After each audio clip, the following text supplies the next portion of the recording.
Prospérité et entrepreneuriat. Waouh, waouh, waouh, waouh, waouh. Ça y est, j'ai posé le cadre. Entrepreneuriat et spiritualité. À nouveau, ces éléments sont indissociables. Indissociables.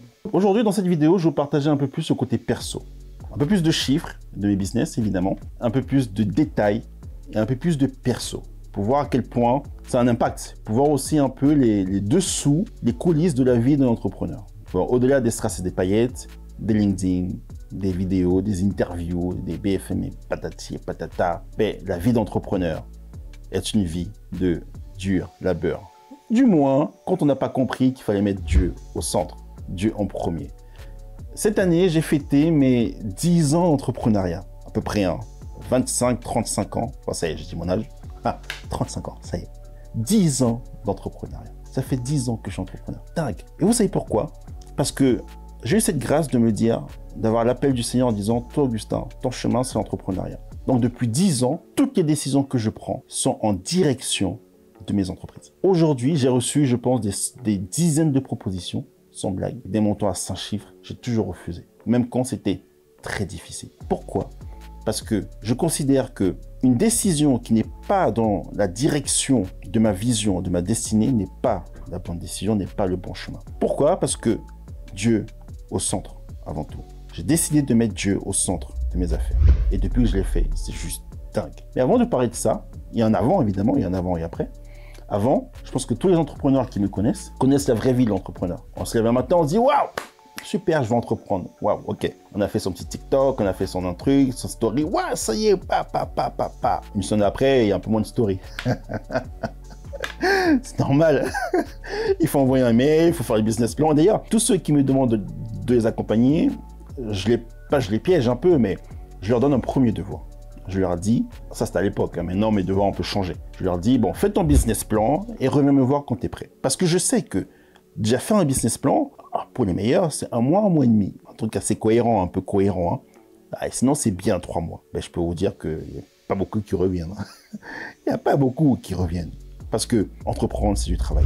Et souvent, quand on entreprend au départ, on n'est pas à 100%. Parce qu'on travaille un peu, on travaille full time. Donc, c'est déjà entreprendre, en réalité, entre 22h et minuit. Parce que si tu es célibataire et tu as un cadre dynamique, ben, tu rentres à la maison à 19h30, 20h, temps de faire à manger, te reposer un peu, respirer un peu. Si tu es très bon, tu commences à réouvrir ton PC pour ton projet à 22h. Si tu es papa, si tu es maman, bon, on décale un peu plus. S'il reste de la force. Donc, je sais que c'est beaucoup d'énergie, énormément d'énergie. Moi, quand j'ai commencé à entreprendre, ma première boîte, j'avais 24 ans, j'étais célibataire. J'étais chez Papa et Maman. Mon premier salaire chez Alstom était juste dingue d'ailleurs. Au passage, quand je reçois ma fiche de paie, je crie. Enfin, à 22 ans, moi je n'ai pas de souci avec l'argent, je peux vous le dire. Hein. Je reçois ma première fiche de paie, c'était 3100, 3200 € net. On se dit, waouh, donc c'est possible. C'est possible de le faire. Chez Papa et Maman, c'était juste dingue. 22 ans.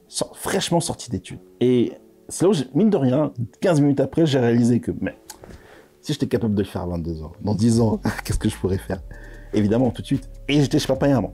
Heureusement, parce que du coup, ça m'a permis de pouvoir, les premières années, avoir un toit, avoir de la logistique, parce que quand on fait à manger, évidemment, c'est la logistique, c'est du temps que tu n'as pas, etc. Et quand on entreprend, j'aime bien dire que, on peut dire ce qu'on veut, le premier investisseur de France, c'est le Pôle emploi. Parce que quand on entreprend, généralement, on va chercher le Pôle emploi qui nous verse une indemnité sur 1 an ou 2 ans pour tenir un peu le truc. Donc on sait qu'on a 1 an et demi, 2 ans pour essayer de générer du chiffre d'affaires. Je peux vous garantir qu'une des choses les plus dures sur Terre, c'est faire en sorte qu'une personne vous paye pour un service que vous avez imaginé, pour un produit que vous avez imaginé. Imaginez-vous, vous êtes parti d'une idée, juste d'une idée, peut-être même d'un rêve. Vous étiez couché, vous êtes couché à 22h, le lendemain vous êtes réveillé. Vous vous êtes dit, bah, c'est ça que je veux faire. Et quelques mois après, pour ceux qui ont cette grâce-là, une personne vous paye pour vos services. C'est juste dingue. Et c'est peut-être une des plus belles choses de la vie. Mais pour ça, il n'y a qu'un peu de parcours, il y a un peu de sacrifice.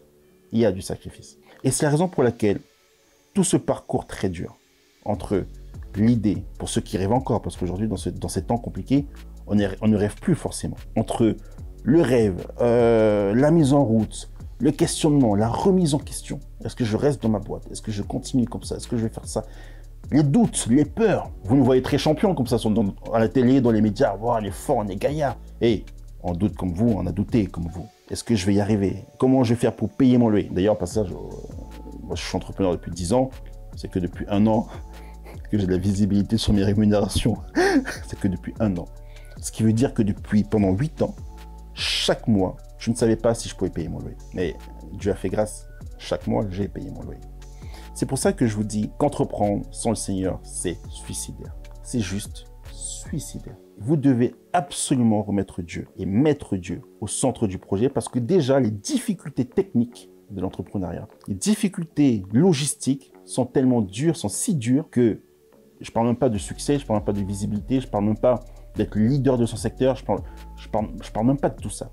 Juste être capable de faire en sorte que ton client vous paye. C'est extrêmement dur. Et c'est pour ça que remettre Dieu, mettre Dieu au centre du sujet est un impératif. J'ai un verset pour vous. Dans Matthieu 6, verset 33, il est dit « Cherchez premièrement le royaume et la justice de Dieu, et toutes ces choses vous seront données par-dessus tout. » Je répète, cherchez premièrement le royaume et la justice de Dieu, et toutes ces choses vous seront données par-dessus tout. En d'autres termes, concentre-toi d'abord sur lui. Apprends à le connaître. Apprends à savoir comment il fonctionne. Quelles sont ses lois. Apprends à avoir une relation avec lui. Une relation avec le Saint-Esprit pour qu'il puisse te guider à travers tes choix. Si tu ne fais pas ça, je peux te garantir que tu vas bien galérer. Et le but de cette chaîne, c'est que tu puisses devenir le champion de ton secteur. Le but de cette chaîne est que tu puisses devenir le leader de ton secteur. Et le but de cette chaîne est que tu puisses faire tout ça dans le meilleur des mondes sans trop galérer. Attention, chaque champion a sa montagne. Aucun champion n'a une plaine et est devenu champion en marchant que sur des plaines. On a tous des montagnes, tous. Mais comment tu gravis cette montagne? Avec qui tu gravis cette montagne? Si tu la gravis sans Dieu, tu fermes ta boîte comme j'ai fermé la première, ma première. Que tu la fermes avec 1 euro de chiffre d'affaires, 100 000 euros de chiffre d'affaires généré, 1 million d'euros, 2 millions d'euros de chiffre d'affaires généré, ta boîte est fermée. On peut dire ce qu'on veut, peu importe le montant, ta boîte est fermée. Donc, pour éviter que tu la fermes, mets Dieu au centre. Et j'ai un deuxième verset pour toi. Colossiens 1, verset 17. Il est avant toute chose et toute chose subsiste en lui. Je répète, il est avant toute chose. Donc avant que tu ailles générer ton cabis, tu aspires à devenir entrepreneur, tu aspires à trouver l'idée, je te rassure en te disant, il dit qu'il est avant toute chose. Et toute chose subsiste en lui. Donc tu veux chercher ton succès. À nouveau, c'est très subjectif. Chacun y met la définition qu'il veut derrière succès. Tu veux y chercher ton succès, il dit que c'est en lui. Donc si c'est en lui, tu dois te rapprocher de lui. Tu dois croire en lui et apprendre à le connaître et le mettre au centre. Et je vous ai dit que j'ai parlé un peu de perso. Donc moi, je crée avec Joël Uorder. Ça marche très bien. Franchement, ça marche très bien. On ouvre des villes, on lève des fonds. Imaginez-vous, il y a 7-8 ans, 2 Renois qui lèvent des fonds. Dingue. C'était juste dingue. Il n'y avait pas la station F, tout ça. C'était juste dingue. On lève des fonds, on bosse dur. Parce qu'on était 2 amis, associés et plutôt brillants. Disons les choses. On peut le dire. Allez, on peut le dire. Plutôt brillants. Mais on a quand même réussi à fermer une boîte. On y met toutes les excuses qu'on veut. On était jeunes, on n'est pas forcément le bon réseau, l'écosystème, on était des Renois, blablabla. Et tu me redonnes la même boîte aujourd'hui, je te fais 10. Parce que j'ai compris qu'il faut mettre Dieu au centre. Quand cette première boîte ferme, pour faire très simple, 2017, on était en processus de rachat. Un processus de rachat à plusieurs millions d'euros. Donc on arrive après 6 mois de négociation et finalement ce repreneur, cet acheteur nous dit no go, dont je tairai le nom, un gros mastodonte du secteur. Et là on se retrouve, je me retrouve à 2 mois de mon mariage. Je fais le film. À 2 mois de mon mariage. On marié en septembre 2017 et 1 mois avant, je me mets en redressement judiciaire. Là, tu passes du conte de fées à cette affaire-là va me gaver, va vite me gaver. Et là, donc, j'envoie le mariage, septembre. Évidemment, qui dit redressement dit plan social, puisque c'est bien sympa de dire tu as plusieurs centaines de collaborateurs, mais il faut les mettre dehors, et on est en France. Donc, c'est pas comme ça.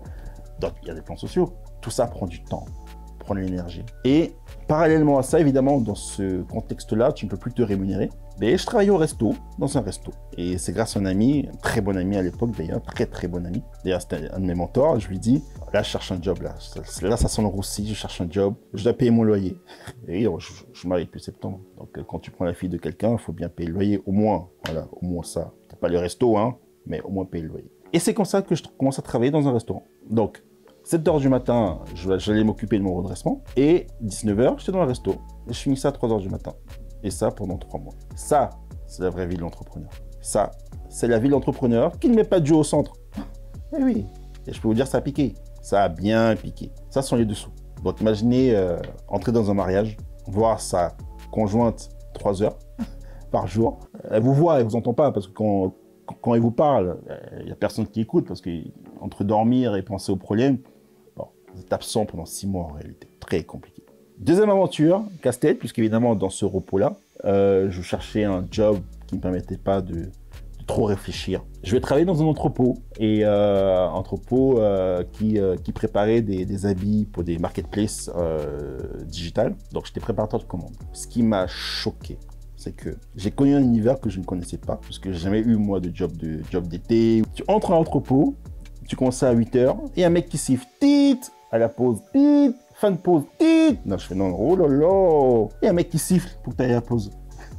J'ai connu cet univers-là. Je pense qu'il faut connaître ce type d'univers, il faut connaître ce type d'aventure pour déjà être hyper reconnaissant pour la grâce qu'on a déjà, pour les privilèges que nous avons, et surtout être capable de se dire je ne veux plus jamais revivre ça, plus jamais revivre ça. Donc imaginez, je passe de l'antipode de l'entrepreneur qui gère son agenda, qui est millionnaire sur les papiers, à quelques mois après, un mec sur qui on fait tit, on va prendre ta pause, tit, fin de pause.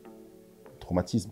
Mais je peux vous garantir que quand vous passez par là, vous allez chercher les clés de la prospérité. Vous allez chercher des clés qui feront en sorte que votre futur business puisse marcher. Et cette clé-là, la première clé, c'est mettre Dieu au centre.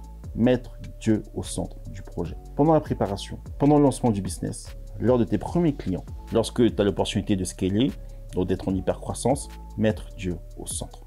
C'est capital. Donc je te laisse avec cette vidéo aujourd'hui pour te dire que tu peux faire de belles choses. Si tu fais de belles choses, c'est génial. Mais je pense que tu peux faire encore de plus belles choses. Aller 10 fois plus loin, 10 fois plus vite, 10 fois plus haut avec le Seigneur. Mets-le au centre dès aujourd'hui. Et ne le mets pas au centre comme un bon chrétien hein, qui va à l'église tous les dimanches. Ouais, super. Non, mets-le vraiment au centre en travaillant ta relation avec lui tous les jours. En lui parlant, en lui posant des questions. Moi, j'ai souvent l'habitude de dire depuis quelques mois, bah, le Saint-Esprit, c'est mon chat GPT. Je prends à gauche, je prends à droite. Seigneur, je fais quoi? J'ai une réunion ici, un peu délicat. Pour l'objectif, le monsieur, je le sens pas trop. Comment tu sens? Et ça marche. Et ça marche. Teste-le. En tout cas, mets Dieu au centre et tu verras, ça va révolutionner ton business. Et je te dis à très vite.